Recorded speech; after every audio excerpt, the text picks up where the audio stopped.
इस न्यूज के प्रायोजक हैं Servo Step Power Private Limited, Servo Step for strong tomorrow और Ayaz perfumes.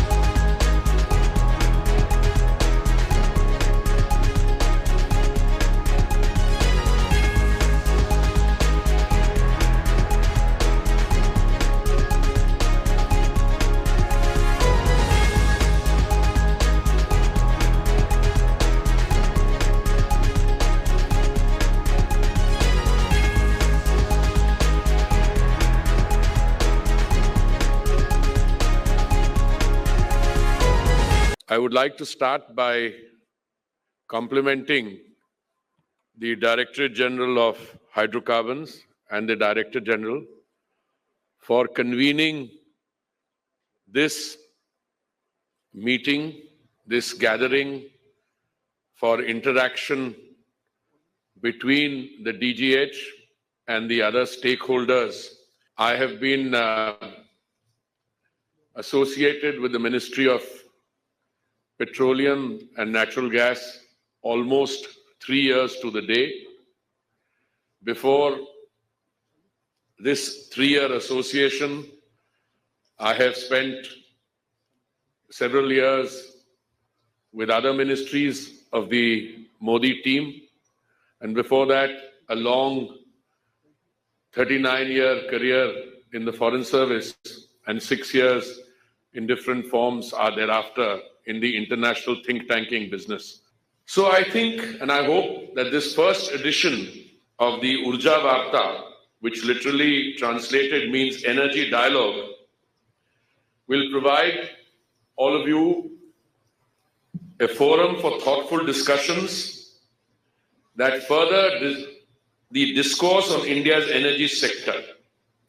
We have introduced many innovations in the last 3 years. We moved the international focus on energy-related issues in a not insignificant way to ourselves. We had the first India Energy Week in Bangalore, the last one in Goa, and the third one coming in February will be in New Delhi.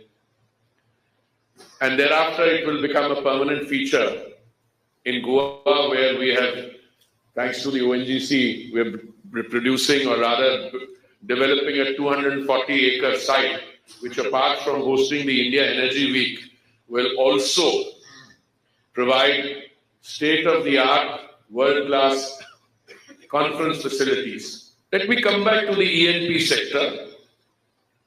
No matter which way you look at it, it is integral in our journey towards energy self-sufficiency, which is critical for sustained economic growth, and E&P offers investment opportunities at least worth $100 billion by 2030. Having outlined the importance and the potential, I think I would be failing in my duty if I did not underline strongly that despite our progress, much of our exploration and production potential still lies untapped within India's 26 sedimentary basins. I find it particularly discomforting that, considering that we continue to be dependent on crude oil imports to over 85% of our requirements, and despite the abundant geological resources available to us, our efforts in the past have been far short of what needs to be done. It is not my purpose this morning in the keynote address to lay blame. I think if you look at the historical context, when oil prices globally are within manageable range, it is a normal tendency for anyone to turn around and say, why do you want to bother with heavy investments, exploration, when you can just that easily import all your requirements? That was in fact the advice given to me by some quarters when I had the privilege of joining in July 2021. But that is short-sighted advice. Equally, some of my friends in the Fourth Estate, distinguished representatives of different newspapers, often tell me, why do you want to set up more refining capacity? After all, we are moving away from fossil fuel to green. Oh, yes, everything is correct.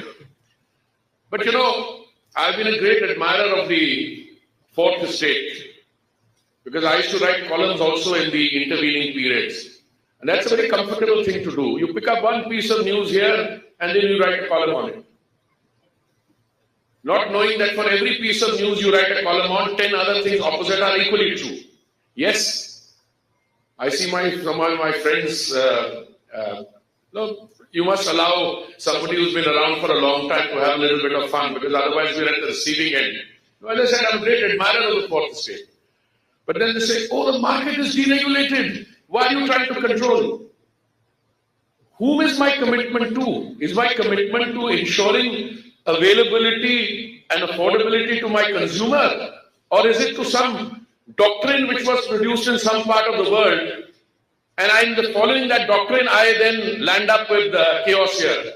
It says with a great sense of pride that I say that as the Honorable Prime Minister's Petroleum Minister, that throughout the pandemic, throughout the last 3 years I've been associated with, not a single shortfall has taken place anywhere.